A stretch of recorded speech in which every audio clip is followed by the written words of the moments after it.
Okay, so in this particular video, I'd like to talk to you about public relations associations and also about ethics and values. So let's get started. Okay, so what I'd like to do is introduce you to different public relations associations. The first association you should know about is the PRSA. This is the largest public relations association in the world. Its headquarters in New York City, and every city has chapters of this association. There are 22,000 members across 110 chapters nationwide, so it's pretty big, and their meetings and their conferences are amazing. They also have subsections within the larger organization. They have a really lovely professional development program. There are workshops, there are annual meetings, there are local meetings, there are award shows, they have their publications, and they even have a job site within the portal. Once you sign in, when you have to sign up for it, then you can sign into the portal. They also have a student chapter, which is called PRSSA. And a lot of different universities that have a PR program are likely to have this chapter on campus. And so, that is something to look into. Often there is a faculty person who is assigned to that chapter. And when the faculty takes students to their events, their local events, make sure that you participate in that, you go for that, you pay your membership dues, you get access to the portal. There are lots of free things in there. You can access internships and jobs. And they have student-based events and conferences as well, so you can participate in that. It's a great way to get into public relations. And so it's something to consider if you're interested in PR. The next one you have here is called the International Association of Business Communicators. It's also a really large association, and it is global, 14,000 members across 70 different countries. The Toronto chapter in Canada is the largest. They also offer workshops and annual meetings. They have their own publication. They have some programs. So again, this is something to look into as well. Number 3 is the International Public Relations Association. This one is also global. It's the third largest with headquarters in London. This is mostly for folks who are a little bit more senior and established, so not for students. And it has a program which helps you build your leadership skills.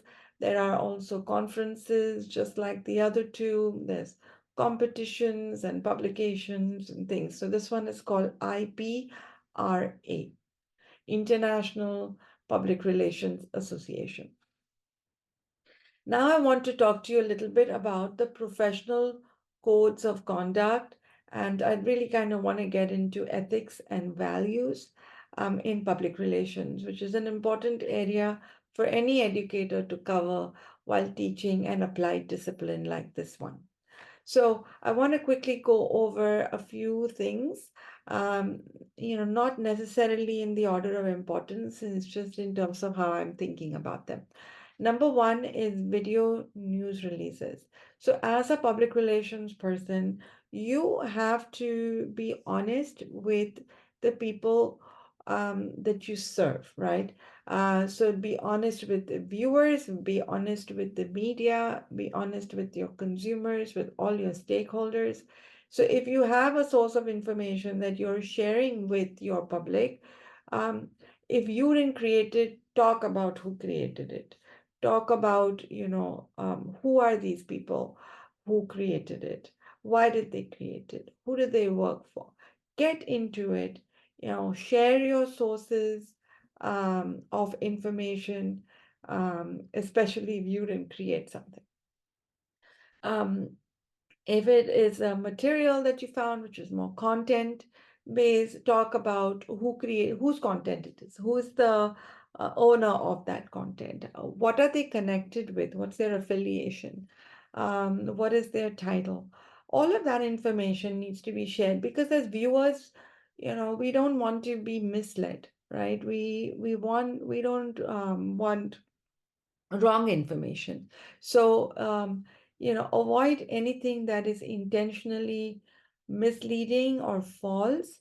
Better to just talk about things that that are valid, that are ethical, and not talk about things that are not. Okay, the next thing I'd like to talk about is ethical dealings with the news media. So we have to build a relationship with journalists. It's extremely important that we continue to stay honest to maintain our own personal credibility. And if the journalist doesn't trust us, they're not going to carry our stories. So we have to pay attention to how we build the relationship.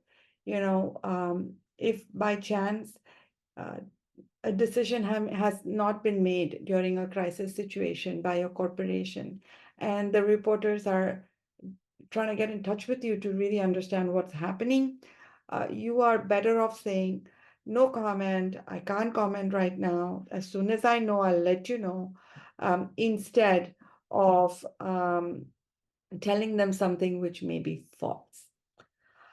Okay, let's move on to the next slide here. And it's the same thought that I'd like to continue. We generally do not give any journalists any gifts. It's unethical, it's considered bribery. Um, you don't give them money under the table for you to write their story. You don't coerce them into writing about your client. The truth is that there are many countries where this happens, and it is what it is. It's considered okay. However, in the US, we 100% do not do that. It is considered unethical. Um, Sometimes, you could give them a coffee mug or t-shirts. I mean, we've seen something like that, but in general, there isn't really any gift giving to the media in any way. For travel journalists, that story is a little bit different. It isn't that you are bribing them, but sometimes you have, let's say, a nice resort, and your resort is your client, and you invite influencers and you invite journalists to come to your hotel, enjoy the experience, and write about it. And when you invite them, you're paying for all their expenses. You are not in any way, letting them pay, right?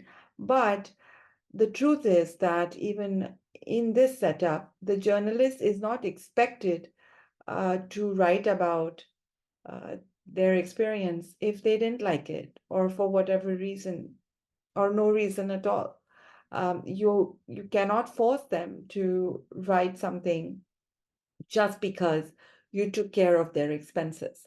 So that's kind of the etiquette that we maintain as PR professionals. We don't expect, we hope that they'll cover what we have, but they're not, they don't have to, they're not obligated to cover our stories in any way. So that's just something for you to know. Okay, the next little thing I'd like to talk about is linking ads with news coverage often borders on unethical behavior. By this, I basically mean that you can't write, you can't expect a journalist to write a story if you would sort of bribe them with an ad. You cannot say, listen, I'll put an ad in your newspaper if you write about my new product launch. You can't do that. That's unethical. They're two totally different departments. Journalists are not salespeople, and salespeople are not journalists. They're two totally different departments, and they work quite independent of each other. So, cannot expect a journalist to write a story if you decide to buy an ad in their paper for one of your products. So that is just something to remember. Never put yourself in this weird, awkward position, which is completely unethical, and it's a no-no. You shouldn't do that. Okay. One last thing is transparency and disclosure. So in general, sometimes you want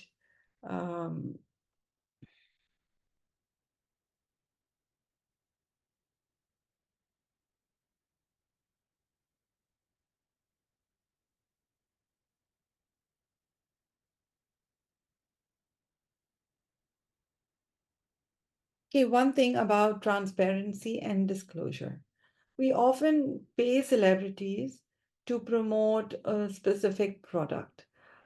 We often pay them to promote, let's say, a specific medication. We often pay them to support a social cause. And that's okay as long as we disclose in our promotion that this is a paid promotion. And when you don't do that, then you're misleading the public.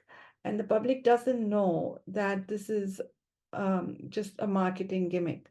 So you have to be a little bit cognizant and honest about disclosing who you're paying for an endorsement, and who has uh, may not be using a product, but are just there in the promotion because they just got money for it. So just something to keep in mind, being transparent and disclosing um, everything so that the public is not misled.